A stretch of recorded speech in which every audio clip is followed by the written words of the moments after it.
अस्सलाम वालेकुम, मैं हूं फैसल तारिड़। आज 18 अक्टूबर है और आज दिन है मंगल का।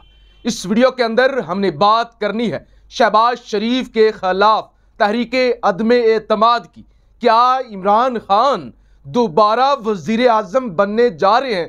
कौमी असम्बली से कितना बड़ा और कौन सा सरप्राइज आ रहा है?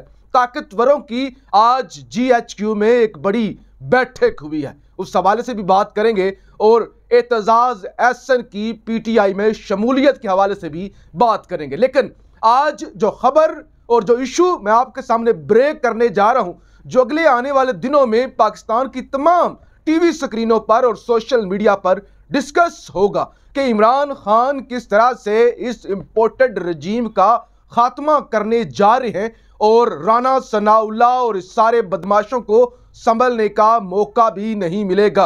कल बनी गाला में बैठकर इमरान खान ने यह कहा कि राना सनाउल्लाह को हो सकता है शेलिंग का मौका भी ना मिले। और इमरान खान ने कल जो ताकतवरों के लिहाज से बात की, एस्टैब्लिशमेंट के हवाले से बात की, तो मसलहत वाली बात की, जिस पर पिछली वीडियो के अंदर मैंने कहा भी कि खान साहब तो खुद कहते हैं कि जब अल्लाह ने तुम्हें पर दिए हैं तो रेंगते क्यों हो? तो जब अल्लाह ने आपको ताकत दी है, लोग आपके साथ खड़े हो गए हैं, तो फिर आप बैकडोर राब्ते क्यों करते हैं? लेकिन अब इसकी भी समझ आना शुरू हो गई है और कौन सी कहानी चल रही है उसकी भी समझ आना शुरू हो गई है। नंबर 1 जनाब, जो इस वक्त सहाफी प्लान डिस्कस कर रहे हैं, जो रूमर्स हैं, जो जो जो लग रहा है कि ऐसा हो जाएगा, वो ये है कि शहबाज शरीफ के खिलाफ कौमी असम्बली के अंदर तहरीके अदमे एतमाद पेश की जाएगी और हो सकता है फिर PTI कौमी असम्बली के अंदर भी चली जाए और इमरान खान दोबारा वजीर आजम बन जाएं। और इस सिलसिले में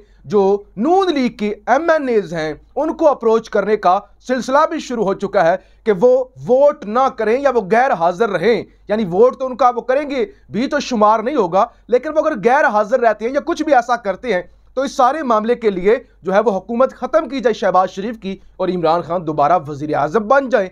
और अगर वो वजीर आजम बन जाते हैं तो अगला आर्मी चीफ फिर PTI तैनात करेगी, इमरान खान तैनात करेंगे। इस तरह अदारे जो मुतनाज़ा बने हुए हैं और तैनाती के बाद भी मुतनाज़ा बन सकते हैं, अगर यही रजीम तैनाती करता है तो वो भी इस सारे प्रोसेस से बच जाएंगे कि अगले 3 साल मजीद वो मुतनाज़ा नहीं बनेंगी।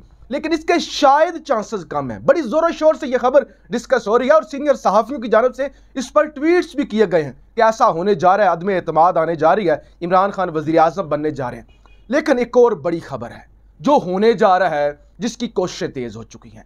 PTI ने जनाब एक कमेटी बनाई है और उस कमेटी को यह टास्क दिया गया है कि आपने पीपल्स पार्टी, MQM, नून लीग, इन तमाम पार्टियों के अंदर वो लोग जो PTI में शमूलियत अख्तियार करना चाहते हैं या जो PTI के साथ चलना चाहते हैं, उनके साथ राबता करें और उनको तोड़ ले, यानी जो खेल इन्होंने खेला था ना, उसी तरह का खेल खेला जाए। इस वक्त खान का टिकट जो है ना, वो लॉटरी का टिकट है, वो सोने का, वो हीरे का टिकट है कि यानी उस टिकट पर अगर आप इलेक्शन लड़ेंगे आप फौरी तौर पे जीत जाएंगे। और इस वक्त पाकिस्तान के अंदर जितने भी इलेक्टेबल्स हैं, जितने भी सियासतदान हैं, वो ये समझ चुके हैं कि इमरान खान के टिकट के अलावा हम किसी भी टिकट पर जीत नहीं सकते। लिहाजा अब वो हल्के जहां पर लोगों की जीत के चांसेस कम हैं, चाहे वो नून लीग के हैं, चाहे वो पीपल्स पार्टी के हैं, चाहे MQM के हैं, उनसे राब्ता करने के लिए कमेटी बना दी गई है। अब वो कमेटी राब्ता करेगी और अगर वो लोग 2-4 लोग जो है वो PTI तोड़ने में कामयाब हो जाती है, वैसे तो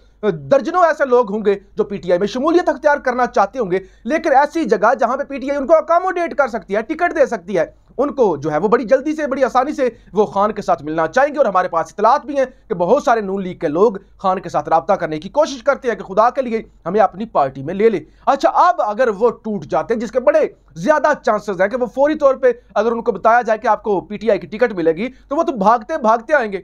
उसके बाद सदर पाकिस्तान डॉक्टर आरिफ अलवी शहबाज शरीफ को कहेंगे कि मियां जाओ एतमाद का वोट लो। और MQM तो पहले नाराज है। आज भी मैं जो कराची के मेयर है वसीम अख्तर, उनका एक ट्वीट, एक बयान पढ़ रहा था।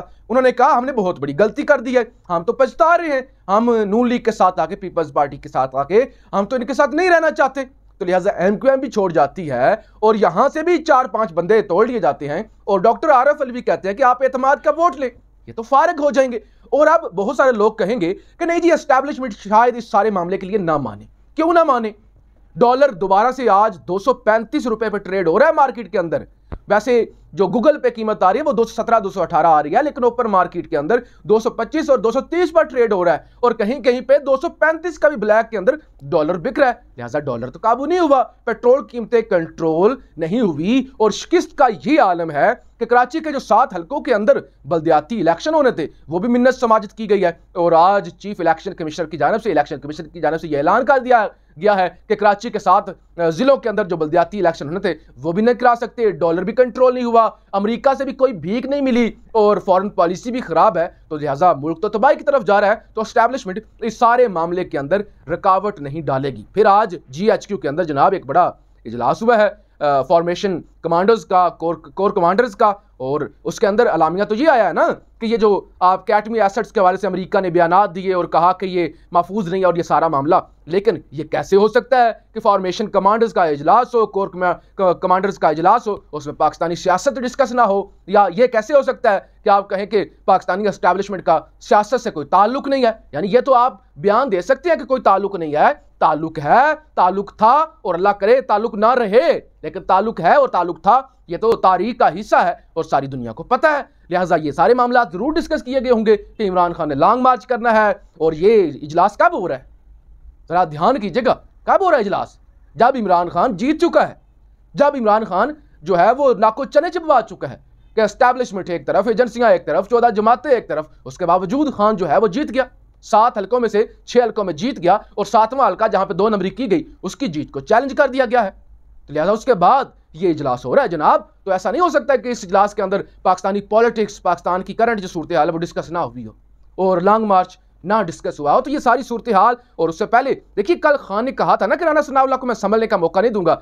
सबको पता है राना सनाउल्लाह क्या करेगा, बच्चे बच्चे को पता है उसकी क्या नेचर है, क्या करेगा। खान ने कहा राना सनाउल्लाह को नहीं पता मैं क्या करने जा रहा हूं, मैं क्या करूंगा ये तो पता ही नहीं है, ये तो शैलिंग करने के ख्वाब देख रहे हैं ना कि जदीद तरीके से शैलिंग करूंगा।